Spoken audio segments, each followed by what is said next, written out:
Class 2022 के लिए होने वाली है। बहुत सारे ऐसे स्टूडेंट मिलेंगे जो कहेंगे इंग्लिश नहीं करनी है, छोड़ देते हैं। अरे इंग्लिश छोड़ने से 60 नंबरों का लॉस होता है, न कि 20 प्रश्नों का, और 60 नंबर मेरिट में ज्यादा मायने रखते हैं। तो आपको इंग्लिश छोड़नी नहीं है, बस इन प्रश्नों को रट लेना है, इंग्लिश का डर गायब कर दूंगा मैं। तो चलिए भाई शुरू करते हैं आज की इस क्लास को। बीएसटीसी और पीटीटी वाले इस क्लास को बड़े ध्यान से अंत तक देखेंगे, और चैनल पर पहली बार आए हो तो सब्सक्राइब जरूर कीजिएगा। चलिए भाई देखते हैं आज का पहला क्वेश्चन। पहला क्वेश्चन है लेट मी स्पीक फर्स्ट, यानी इसमें आपको क्या भरना है, वर्ब की करेक्ट फॉर्म भरनी है, वर्ब की सही फॉर्म भरनी है। पहला होगा स्पीक, दूसरा स्पोकन, तीसरा इज स्पीकिंग, चौथा वाज स्पीकिंग। तो जल्दी से बताओ भाई वर्ब की करेक्ट फॉर्म क्या लगेगी।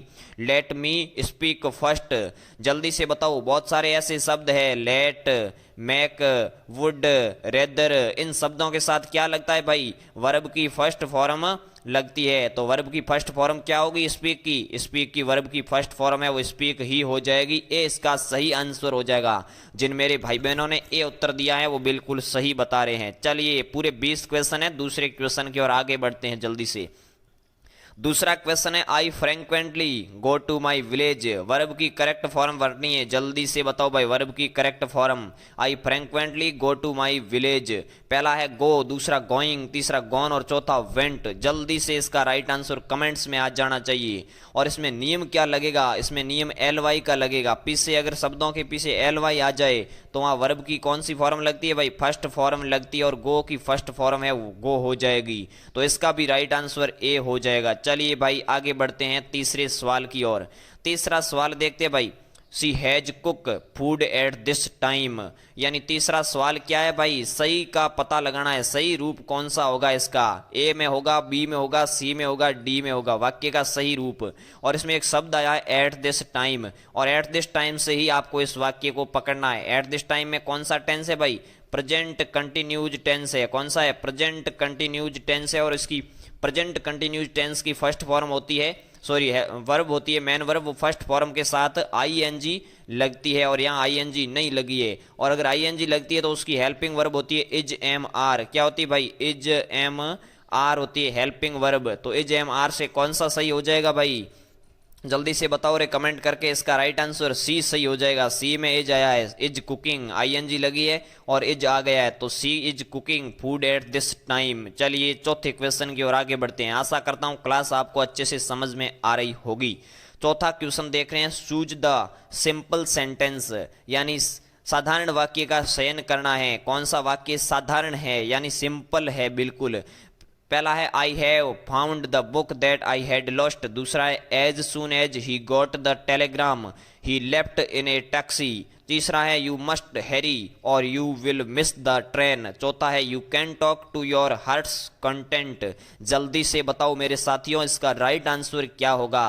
तो इसका राइट आंसर क्या हो जाएगा, जिसमें एक ही वाक्य आया हो, और इस एक वाक्य कौन से में आया है, डी में आया है। क्या किस में आया भाई, डी में आया, you can take to your heart's content.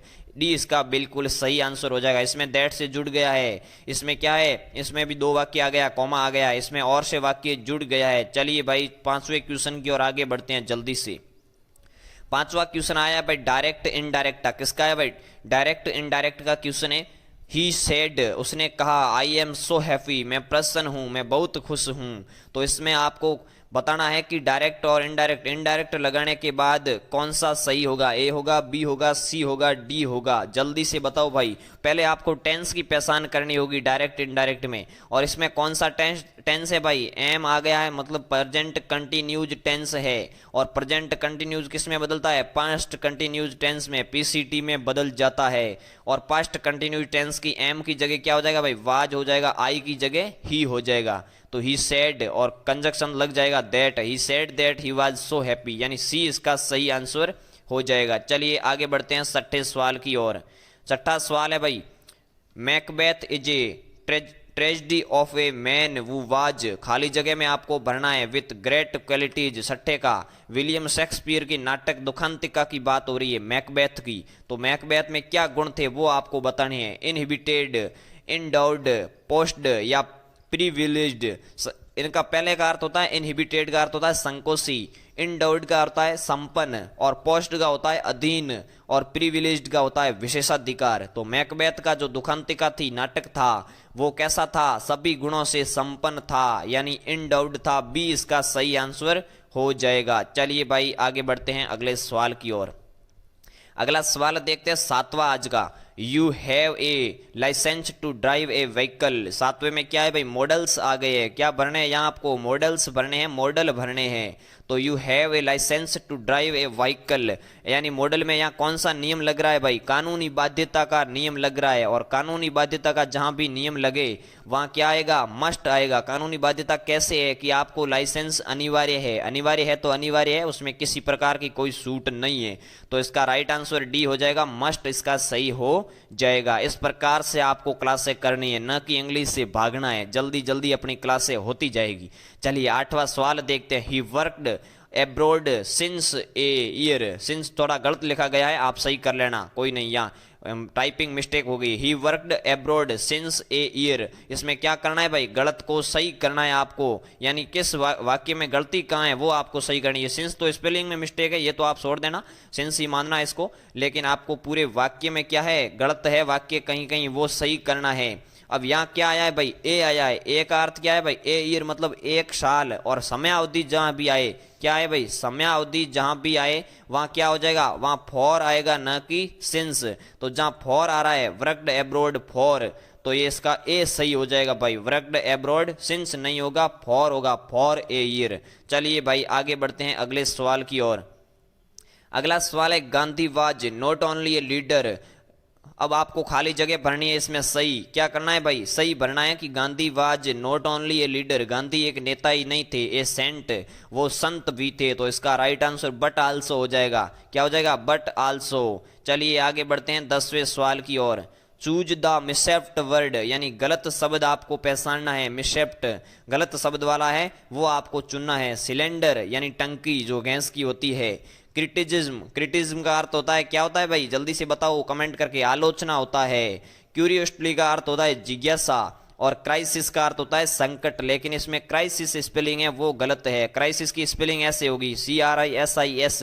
Crisis का अर्थ क्या होता है? संकट। इंडिया में क्राइसिस आ गया, इस प्रकार से कहा जाता है ना।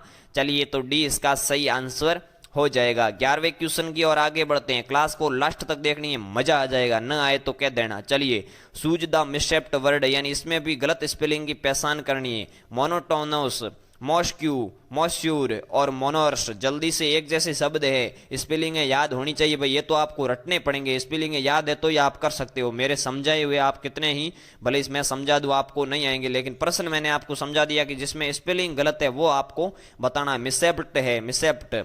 तो जल्दी से इसका राइट आंसर बताओ भाई 11वें का। पहले का अर्थ क्या हो जाएगा? नीरस हो जाएगा। क्या हो जाएगा? मोनोटोनस यानी नीरस हो जाएगा। नीरस जिसमें कोई रस ना हो। एक होता है सरस और एक होता है नीरस। मॉस्क्यू का अर्थ आपको पता है, मुसलमानों का धार्मिक स्थल मस्जिद हो जाएगा। क्या हो जाएगा भाई? मस्जिद हो जाएगा। और इसको छोड़ देते एक बार के लिए। मोनोरस, मोनोरस का अर्थ होता है सम्राट, राजा, सम्राट। तो अब इसमें गलती है, कहाँ है भाई? इसमें ओ और एस के मध्य आई लगेगा। क्या लगेगा भाई? आई लगेगा, और इसका अर्थ हो जाएगा नमी। मॉइस्चर यानी नमी होता है, लेकिन इसमें आई की गलती थी, इसका मतलब सी अपना सही हो जाएगा। चलिए आगे बढ़ते हैं अगले सवाल की ओर। सी एंड आर गुड, यानी इसमें क्या करना है आपको? सी एंड आर गुड में इसमें सुटेबल वर्ड भरना है, प्रोनाउंस भरना है, सर्वनाम भरना है। तो जल्दी से भरो भाई। पहले में क्या होगा? 12वें में क्या होगा? मी होगा, अस होगा, माई होगा, आई होगा। यानी जल्दी से बताओ, वो और मैं बहुत अच्छे हैं। जल्दी से इसका बताओ भाई। चलिए तो इसका देखते हैं। सुटेबल वर्ड्स प्रोनाउंस क्या होगा? इसमें आई होगा। सी एंड आई, वो और मैं बहुत अच्छे हैं। चलिए आगे बढ़ते हैं अगले सवाल की ओर। 13वां सवाल देखते हैं। आफ्टर ओपनिंग द डोर पहला है, दूसरा है we entered into the room, और तीसरा है नेक्स्ट टू द किचन, और चौथा है नो एरर। यानी इसमें से आपको यह पहचानना है कि गलती कहाँ की गई है, वाक्य के कौन से भाग में गलती की गई है। तो आपको सीधा सा लग गया होगा कि एंटर्ड द रूम होता है। एंटर्ड का अर्थ ही प्रवेश होता है, इनटू का अर्थ ही अंदर होता है। तो रूम होगा तो अंदर ही प्रवेश होगा, इनटू नहीं आएगा, यहाँ कुछ भी नहीं आएगा, यानी इसका 2 सही हो जाएगा। चलिए भाई 14वें सवाल की ओर आगे बढ़ते हैं जल्दी से। आई समर, इसमें भी सेम टू सेम है। आई समर पहला है, day are warm they nights no error, यानी गर्मियों के दिन हैं वो रातों से ज्यादा गर्म होते हैं। और जहाँ तुलना की जाती है वह क्या लगता है भाई, जल्दी से बताओ। जहाँ तुलना की जाती है वह सुपरलेटिव डिग्री लगती है। कौन सी डिग्रियां होती है वो सुपरलेटिव डिग्री यहाँ लगेगी। तो गर्मियों के दिन है वो रातों से ज्यादा गर्म है, तो वार्म की जगह क्या आ जाएगा भाई, वार्मर आ जाएगा। तो इसमें कौन से में गलती है भाई, दूसरे भाग में गलती है इसमें भी। चलिए बी इसका सही आंसर हो जाएगा। आगे बढ़ते हैं अगले सवाल की और 15वां सवाल देखते हैं। वीकनेस इज द एंटोनिम्स, क्या होगा 15वें में, विलोम बताना एंटोनिम वीकनेस का यानी कमजोर का। तो क्या हो जाएगा कमजोर का, पावर हो जाएगा शक्तिशाली। चलिए भाई आगे बढ़ते हैं अगले सवाल की ओर। ये भी आपको रटने पड़ेंगे, विलोम शब्द मैं नहीं करवा सकता हूं क्योंकि यहाँ समझाने वाली कोई चीज नहीं है। अब है फैमिलियरिटी, आपको फैमिलियरिटी का अर्थ आएगा तभी आप इस सवाल को कर पाओगे। इज द एंटोनिम यानी विलोम बताना है। पहला है कंसिडरेट, दूसरा है बीइंग डिस्टेंस, तीसरा है मैनकाइंड, चौथा है नॉन ऑफ दीज यानी कोई नहीं। तो जल्दी से विलोम बताओ भाई। फैमिलियरिटी का अर्थ होता है नजदीकता और दूरी का अर्थ क्या होता है, बीइंग डिस्टेंस, दूरी बनाना। चलिए 17वें सवाल की ओर आगे बढ़ते हैं।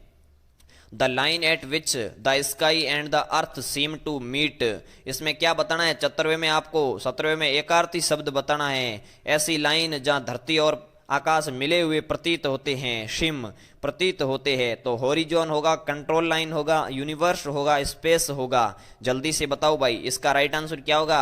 और इसे हिंदी में क्षितिज कहते हैं। क्या कहते हैं भाई, क्षितिज कहते हैं। तो क्षितिज यानी हॉरिजॉन हो जाएगा, ए सही आंसर हो जाएगा। चलिए 18वें क्वेश्चन की ओर आगे बढ़ते हैं। ये सवाल रटने लायक है, आपको किताब से ही पढ़ने पड़ेंगे।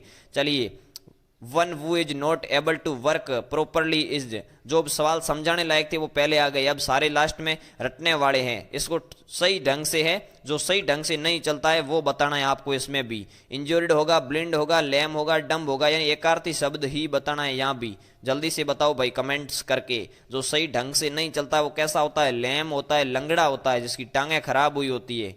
चलिए आगे बढ़ते हैं अगले सवाल की ओर। 19वां सवाल देखते हैं भाई। आई कम हेयर ऑलमोस्ट, खाली जगह में आपको क्या भरना है भाई, खाली जगह में आपको सुटेबल वर्ड्स भरना है। पीछे डे लिखा हुआ है तो जल्दी से भरो भाई। आई कम हेयर ऑलमोस्ट डे, पहले में इच होगा, दूसरे में एवरी, तीसरे में अनदर, चौथे में मैनी। जल्दी से बताना है। एक शब्द होता है इच, क्या होता है, एक होता है इच और एक होता है एवरी। तो इच और एवरी, एवरी किसके लिए लगता है, समूह के लिए लगता है, और इच लगता है प्रत्येक व्यक्ति के लिए। तो यहाँ ऑलमोस्ट यानी सब के लिए आ रहा है, तो क्या लगेगा भाई, एवरी लगेगा इसके लिए। चलिए भाई इसका बी सही होगा। और आज के लास्ट क्वेश्चन की ओर आगे बढ़ते हैं। जापान इज वेरी, आगे क्वेश्चन में लिखा है वेल्थी कंट्री, यानी यहाँ क्या भरना है, पर्याय भरना है आपको, पर्यायवाची शब्द भरना है। ये भी आपको याद होगा तो ही होगा। Holi, big, wise, rich. तो वेल्थी यानी धनवान है, तो रिच यानी अमीर है, यानी रिच आ जाएगा, चौथा डी सही हो जाएगा। चलिए भाई क्लास कैसी लगी कमेंट्स करके जरूर बताएं। कोई भी कहाँ भी त्रुटि हुई हो, क्योंकि भूलवश हो भी सकती है, कमेंट्स करके जरूर बताइएगा। आपके सुझाव चादर आमंत्रित है। आर के ज्ञान के अंदर पर बने रहिएगा। मिलते हैं किसी नेक्स्ट वीडियो में, तब तक के लिए जय हिंद, खुश रहिए, मस्त रहिए।